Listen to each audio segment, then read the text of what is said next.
Could things get worse? Yeah, they got worse. We were all making so much money, but when we're all getting really addicted, really in love with it, he goes, oh, it's heroin. Hello, everybody. Welcome back to my channel. This is the 1,500 subscriber video that I've been wanting to do, and it's about time you find out more about me. I have been called by the Minnesota Department of Corrections as their greatest success story.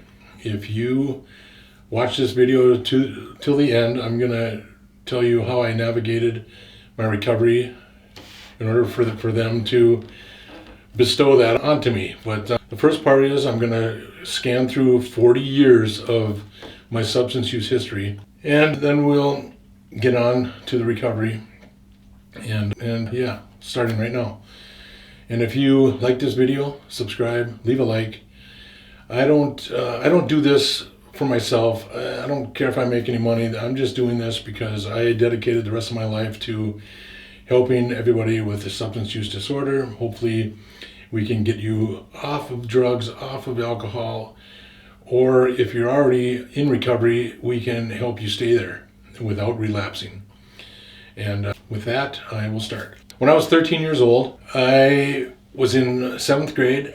And between 7th and 8th grade that summer, and this was 1978, long time ago, I had a job as a person who set pigeons on at a skeet shooting club, and that summer they had a customer appreciation. And so me and all the other kids, we didn't get paid much, but they had a customer appreciation night and they had 2 kegs of beer. And that was the first time I ever got drunk. And that was in 7th grade. I can't believe how young I was. But so then within 6 months I was smoking marijuana.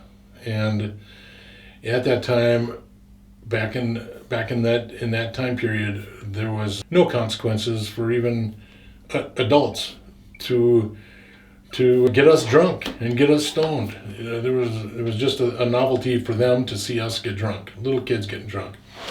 So that went on, and then in 9th grade I went to high school, and a friend of mine, his dad owned the local bar, and we were stealing kegs of beer out of their walk-in cooler, and we would have keg parties on Friday nights while all of my friends' parents would be out bowling. It was bowling night. And then after bowling night, they would go and party at someone else's house till 3, 4 in the morning. Well, while they were doing that, we were having keg parties at their house. And they would come home and they would be so drunk they wouldn't smell any beer or booze in the house or anything like that. So that was just our way. And we were getting high, we were smoking marijuana.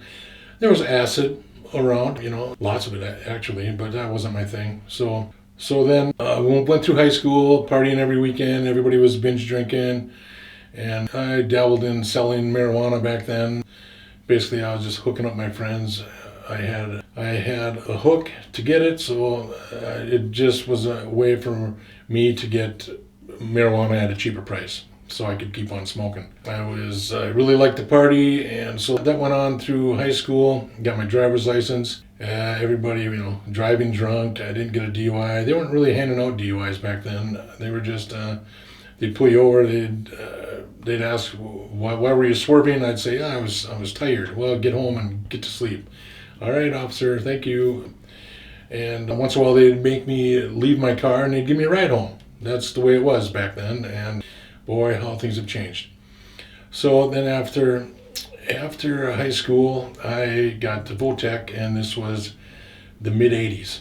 And I was going to Votech, and all my other friends that I went to high school with, they were in construction. Let's say some of them were bricklayers, some of them were carpenters, laborers, and they were making way more money than me. I was working in restaurants. So they had the big paychecks, and they were snorting a lot of coke. And yeah, I really liked cocaine, but I didn't have the money to do it. So I just kept on drinking, smoking weed. And then in the late 80s, my brother came through town. He had just got divorced, so he was having a hard time, and he was moving out of state.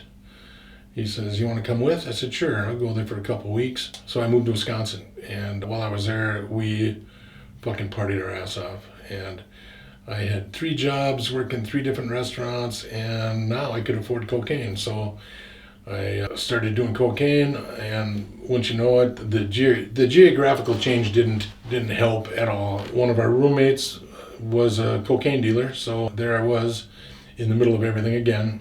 And then I would drive home. It was like 7-8 hour drive home, and I would pick up a half pound of marijuana and go back and sell marijuana and help me afford my cocaine habit. And so that went on. I started drinking whiskey pretty heavily, and I ended up getting 2 DUIs. And then I said, I gotta get out of here, or they kicked me out of there. I'm not really sure. I was so freaking drunk all the time. So called my mom and dad. They came and got me in their motorhome. I jumped in the motorhome and came back to Minnesota. So while I was there, I was 30 years old, and I was really getting tired. I had been drinking for, at this time, 17 years straight. So I decided I would probably settle down. I met a woman, my wife Lisa, my future wife Lisa, and settled down. But I got 1 more DUI. So I had 3 DUIs. Because at this time, this is when they started really cracking down on the DUIs, late 80s. People were dying on the highways. So that was not good. Everything caught up to me all at once. I had 3 DUIs in 5 years, which was pretty serious back then. Now it's 3 DUIs in 10 years is serious. So yeah, I got my license yanked, and so I still kept on drinking and doing a little cocaine, still smoking marijuana, but I was just being more cautious. And then this was late 90s. Yeah, this is when all my friends were getting back. A few of them went to Florida to chase their cocaine habit. So they were just getting back. They had the connections booked for cocaine and stuff. It was really too expensive yet, but me and my wife dabbled in it a little bit. And so we bought a house. We had 3 daughters, and we had a house. We got married, and then I opened up a bike shop, a bicycle repair shop, which was very lucrative. Made some pretty good money doing that. And I had a really good job. And so we were doing really well. She was working full time. I was working full time. And, beautiful family. Everything was going good. And so then in the year 2000, an old friend of mine walks into the bike shop. I knew him since I was in grade school. He was a couple years younger than me. He was a race car driver now, and we drank whiskey together. We partied together for years and years. And he walks in and he wanted a BMX bike for his kid. And he knew that I built the fastest BMX bikes. And so I said, yeah, I got a nice one. It was like, at that time, it was like a $500 BMX bike. PK Ripper, if you guys know what that is. But anyways, so he whips out this pipe. It was made out of a hollowed out light bulb. And I said, what the hell's that? And he goes, it's meth. I'm like, what? I'd never seen anybody smoke it before. So, and I had come across meth, over the years a couple times. But the first time was with a friend of mine, and then it was called crank the first time I saw it. And he lost his job, then his wife, so it kind of scared me away for a long time. And so he hands me this bulby and shows me how to smoke it, and I couldn't believe it. I fell in love with it, and it's like I didn't become addicted the first time I tried it. I fell in love with it. I don't know if there's a difference, but I fell in love with it. And this is the kind of love where you cheat on your wife with it, you cheat on your kids with it, you cheat on your parents with it. It's like that hot chick that everybody hates. It's that hot chick that she makes everybody feel good, and it doesn't even bother you that she lets someone else make someone else feel good.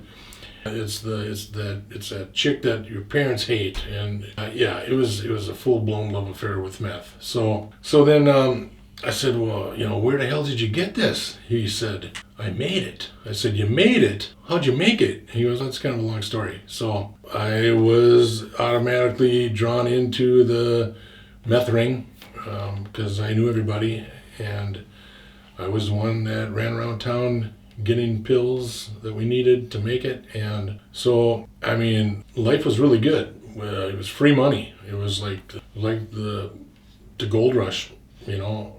It was free money. It was just unbelievable. We were all making so much money, but when we were all getting really addicted, really in love with it. So sooner or later, all my friends that knew how to make it, and I know how to make it too, but they all got caught. They all went to prison. And it was right around the time when, in about 2007, was when they took the pills off the shelves. And it didn't matter because everybody that knew how to make it was in prison anyways. So all that free money was gone, and there I was. I didn't know what to do. I was still highly addicted to it. So and I had gotten really good at selling it because my bike shop was the perfect cover for selling meth. I could sell it while regular customers came in, and some of my customers who were buying meth from me would come in at the same time, and you know, it was just easy. And the traffic, no one raised an eyebrow, and so this went on. But the only thing is that I had to deal with the cartels, and because they had found out how good I was at selling it, so they approached me, and I said, might as well. I didn't see no harm. I was kind of naive at first, so I said sure, and I started selling for the cartels, and then I lost my house, I lost my business, and I was, you know, foreclosed. I had to move. Me and my wife, 3 daughters, 2 dogs. We had to get out of the house. And at this time, my wife was pregnant for the 4th time with my son. So we moved into a house that we rented, and didn't take long, about a year, and we were evicted out of there too. So, because the landlord hated all these bikes laying around all over the place, but so we didn't know what to do. We didn't know where to go. So luckily, my mom and dad took us in. So we had me, my wife, at that time 2 daughters. One had moved out of state, and my son had been born, and my 2 dogs moved into my parents' house, just a rambler with a tuck-under garage, not much room, but we moved in there, and this would be a time where the normal, rational thinking person would think maybe I should just quit and give this up and get a job and straighten my shit out, but it doesn't work that way when you're addicted to meth. And so I kept on going. I kept on sneaking around, and yeah, it wasn't good. And so then after a while, my mom and dad have a duplex that is right next door, and this is the property that I grew up on, living at. And so we decided they let me move into the duplex, and we rented from them. So everything was back to normal, and everything was good. I had a garage where I could do my fake bicycle repair shop again, and so everything looked good. And then I got raided, and they didn't find nothing. So once again, this would be a time where I'd go, you know what, I think the cops are onto me, and maybe I should call it quits and get on with my life. But no, that isn't what you do. What it did is it pissed me off. It empowered me, because that's what addicts do. You know, I was so self-centered that from that point on, it was me against the cops. You know, I doubled down on my caution and getting creative with how I was selling meth, and I just kept on going. So could things get worse? Yeah, they got worse. It was Labor Day. I think it was about 2013. It was Labor Day, and someone called me up, and they wanted some meth. So I said, yeah, I'll be right down. Good friend of mine. So this one other friend was with me and jumped in my truck. This is when I had my driver's license back, and I usually didn't have it for very long, but at this point in time, I did have my driver's license back. So we go down there, and I delivered some meth to him, and he says, "Hey, snort some of this." And I said, "What is it?" He goes, "Oh, it's heroin." So it's just one little tiny flake of heroin. I said, "Give me that." Give me a straw, and I snorted it up, and I got so sick. First time I'd ever done heroin. So I got so sick. We jumped in the truck, and we drove across town, and I just. When I went to a friend's house, I puked in his driveway. He wasn't home, so we got back in the truck. I said, "I just want to get my ass home," because I was just feeling so sick. So it was Labor Day. There was extra patrols out. I got pulled over for no seatbelt, and the cop came up and seen my eyes and said, "Yeah, you're on something." So pretty soon there was more cop cars, and they brought me in, and so I got my 4th DOI, but it was a meth DOI with opiates, and so I was kind of fucked that time, So I got a lawyer, and just a miracle happened. That was when the law passed, when you had to get a search warrant to get your blood taken. So I lucked out, and I didn't get charged with it, but it still went down to the St. Paul, to the DMV. So it was basically a 4th DUI, and so I lived through that kind of. I got a break a little bit, and then so I thought, could it get any worse? Well, it did get worse. My wife came home one day. Her back was sore, and I said, "What's going on?" We made an appointment for her to see a doctor, and she was diagnosed with stage 4 breast cancer, and it was bad. And my son was at that time was six or seven. My daughters were devastated, and so she battled that for 3 years. And at that time, you would think that I would say, I had it with selling meth and doing meth, and I should just go get a job. But once again, you don't think like that when you're addicted. I remember it was going through my head was, I can't go get a job because my wife needs me at home, so I'll just continue to be in the garage and fix bikes and sell meth, and then I can be at home if she needs something. That's how a meth addict thinks. And so we got raided again. They didn't find nothing, and my mom and dad lived next door. So the cops were well aware of what I was doing. That I was, at this time I'd been running around for about 6 years selling meth. Now I sold drugs before that. The weed and the cocaine. I sold mushrooms, a little bit of acid, a little bit here and there. But so then, my wife Lisa battled that for 3 years, and on 4th of July 2016, she passed away. And at this time, I'd been selling meth for 16 years.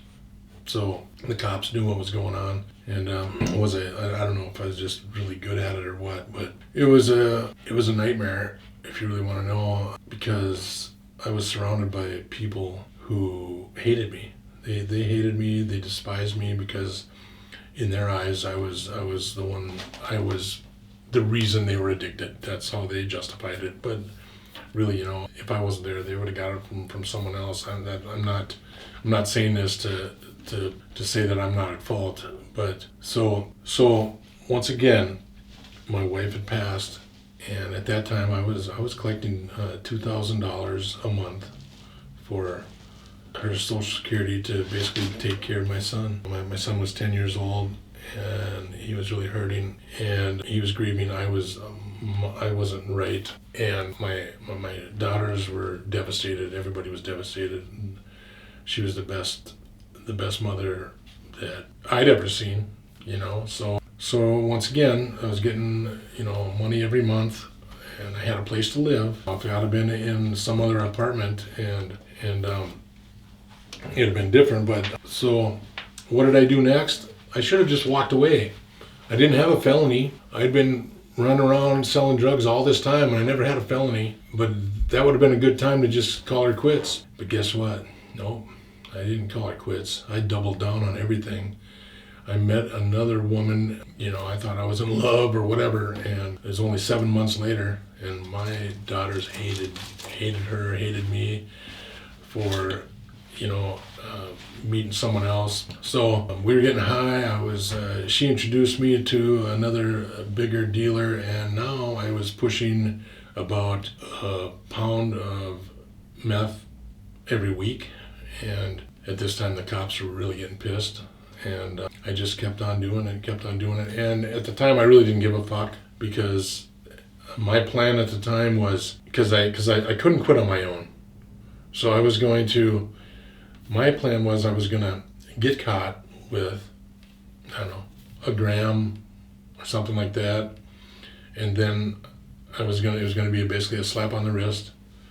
And I was going to be forced into treatment.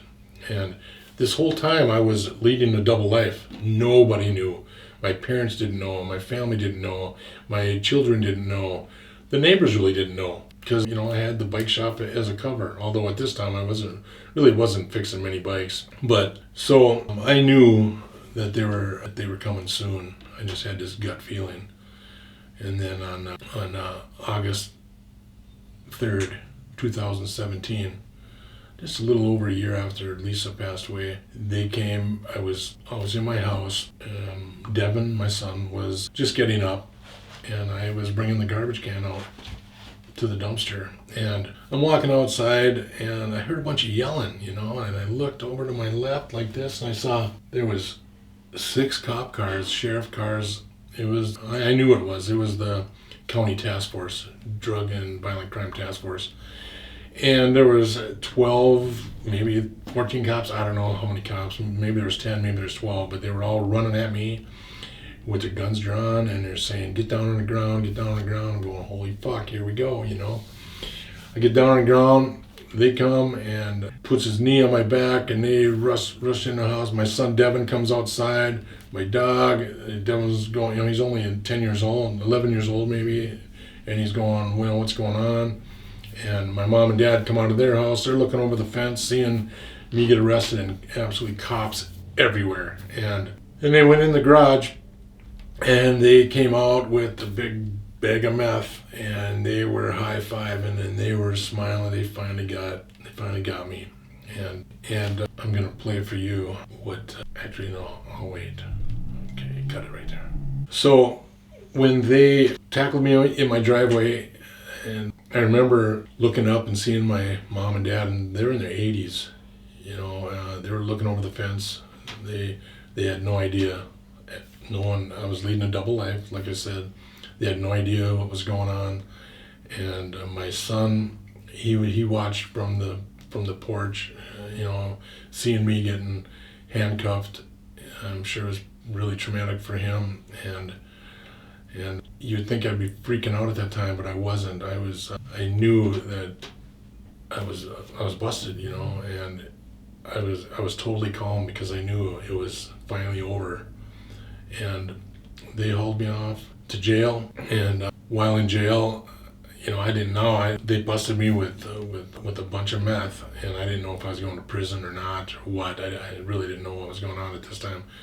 I was a 52-year-old guy that had been partying for the last 40 years.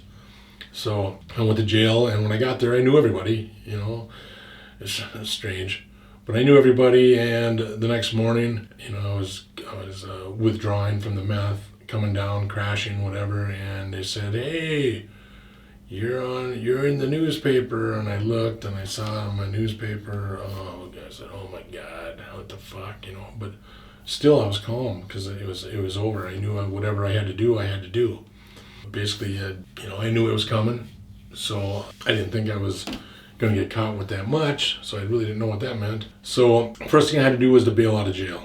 And out of all the work that I did, all the dealing that I did for so many years, I had $5,000 to my name. So for all you guys who want to become drug dealers, I wouldn't. So I bailed out. I went back home. Luckily, I went back home, and because I was renting from my parents, I didn't get evicted. But I went back home. Devin, I got charged with child endangerment also, because they found some cocaine that was near him or something like that. And So he got taken away from me, but luckily he went to his grandma and grandpa's, which was right next door.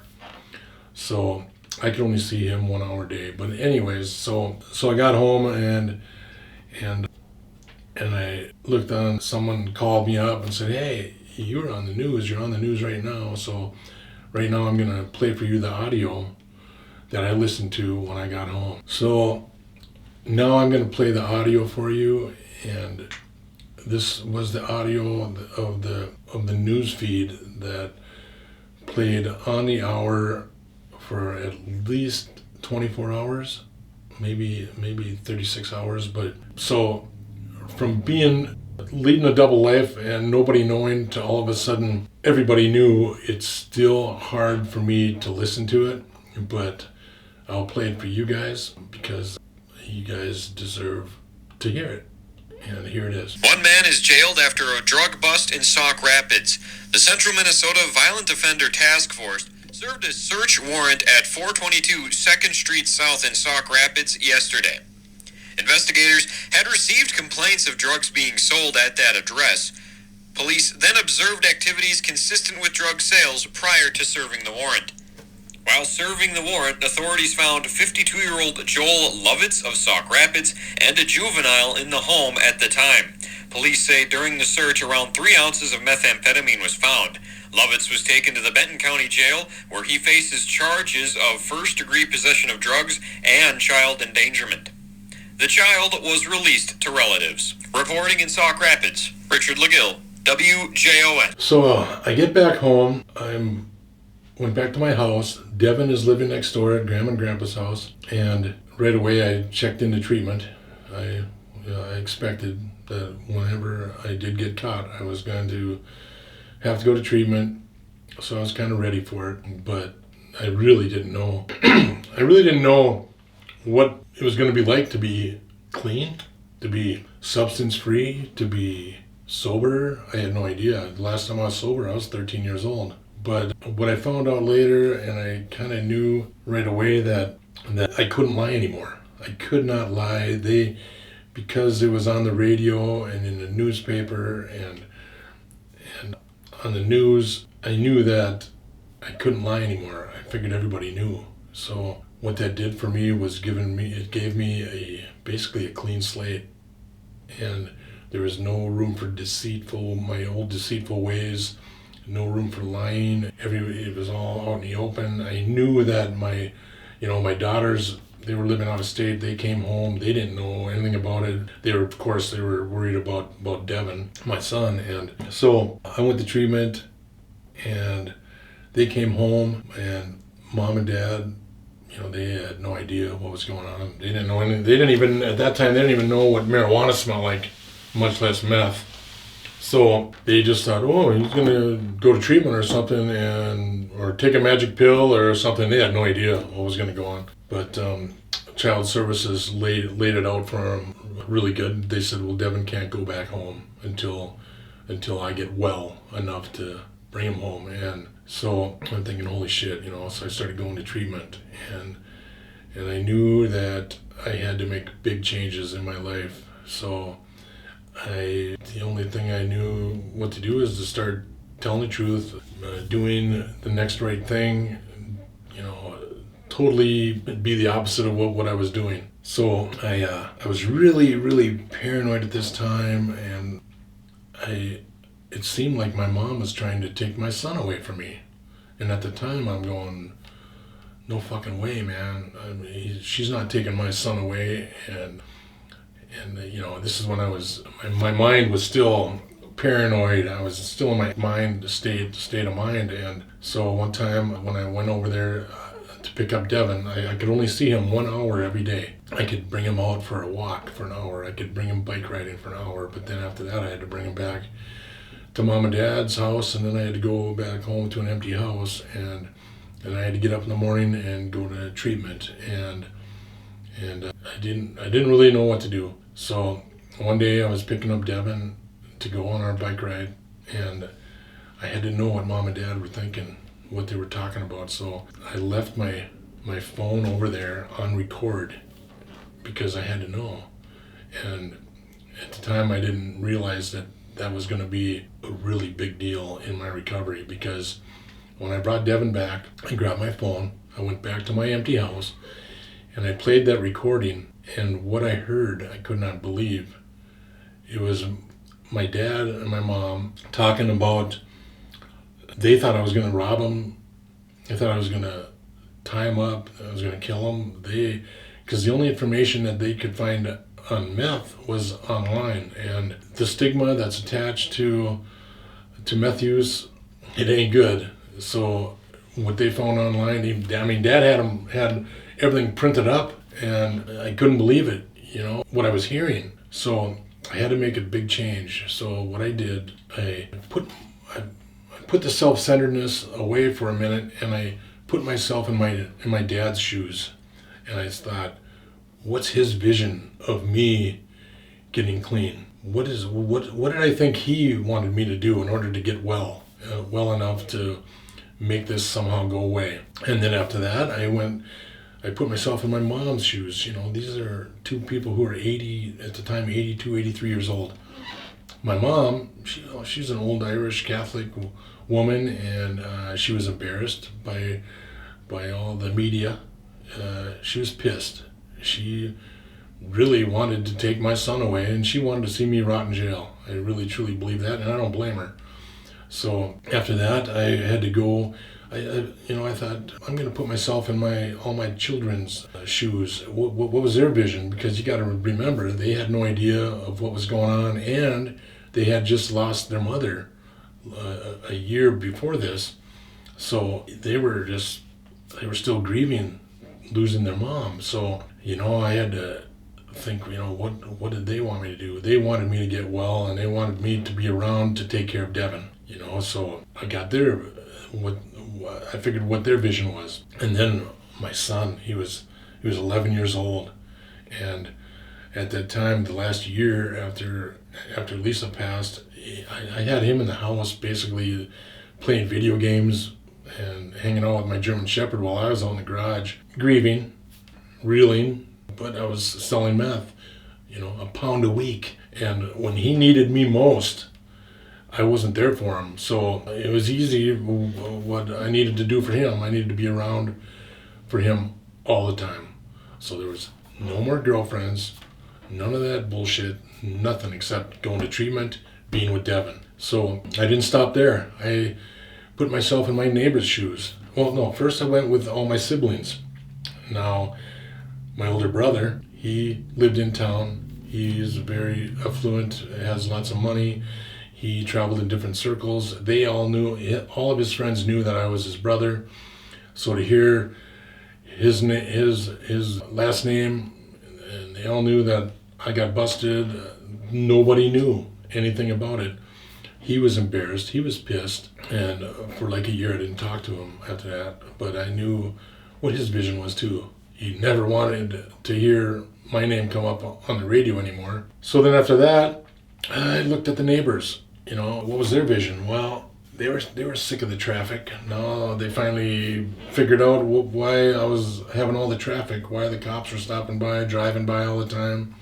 They were probably scared, so I knew what I had to do for them. I basically, when it was 10 o'clock at night, my lights were off and I was in bed. And then after that, it's like the last people that I had to empathize with was the police force. And I knew that they didn't want to hear my name come up ever again for selling any kind of drugs, using any kind of drugs. So they wanted to drive by my house and see that the lights were off, and they didn't want to hear my name ever again. So what all this did was it gave me a good direction of how I was going to navigate my recovery, plus the treatment. And so that's where it started. First of all, I had to get my driver's license back. So I did the Intoxilock, blowing into that Intoxilock for 3 years. I hit meetings because one common thread that everybody in my family was part of their vision was for me to go to treatment. Go to meetings. And I hit every meeting that I could, every kind of meeting. And I did that for a few years. And And then after that, I took the training to become a peer recovery specialist. Got certified with that, and I got a job at a treatment center. And then the COVID hit, and that treatment center didn't make it. So I got laid off. And so then I continued on with my recovery, and I did odd jobs until I decided to give the recovery specialist one more try, and I sent out resumes, and a local mental health center answered my call, and they gave me an interview. They liked my story, and they hired me. But then they said no.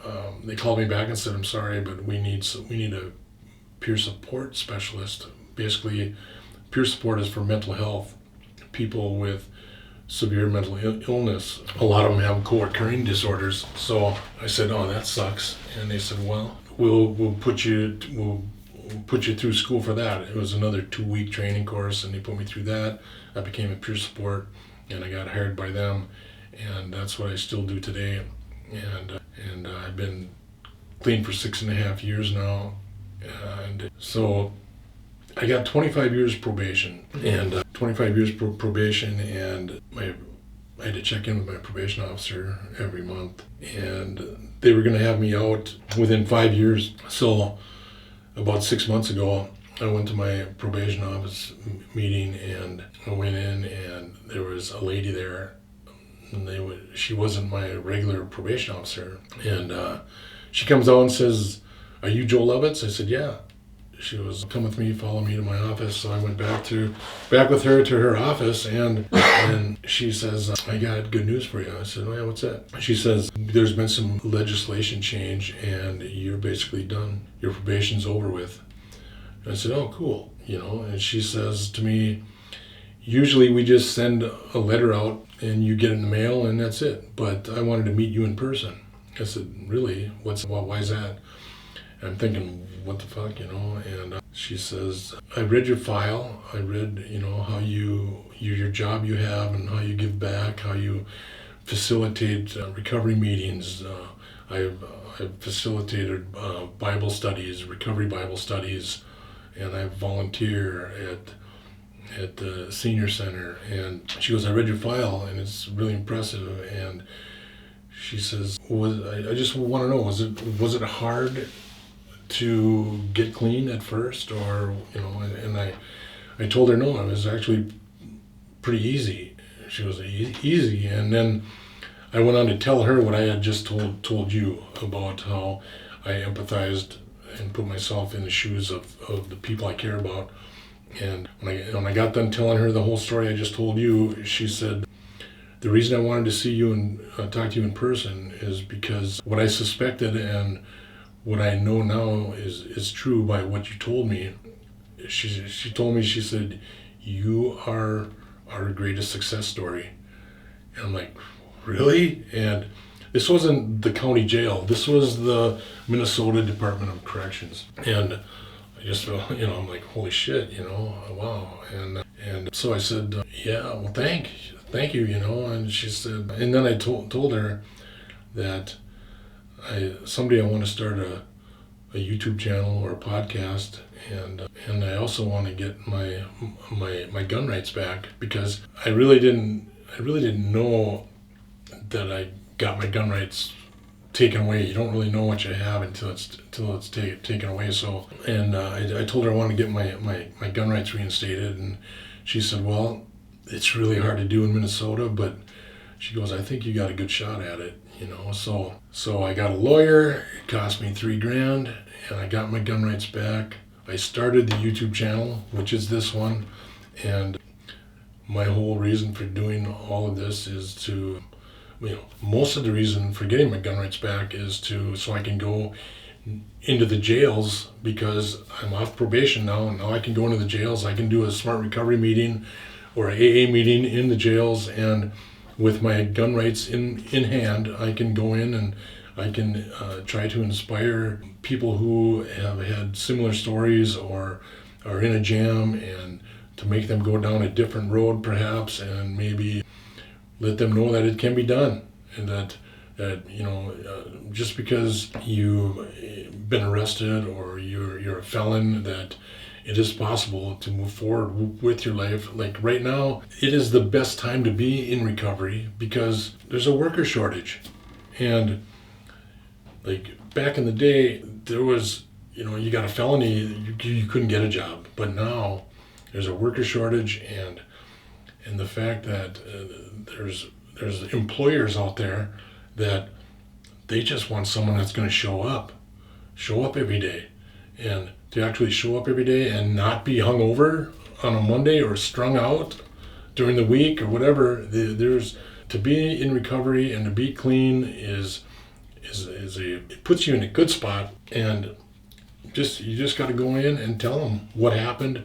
Be honest. Honesty is huge, and if I can do it, you can do it. And and a few other points that I'd like to make is when I got busted in 2017, that was when fentanyl had just came out, and I was selling meth for 17 years, and that's if I did 4 drug deals a day, and realistically I've probably done 10 or more, but 4 drug deals a day for 17 years turns out to 25,000 drug deals.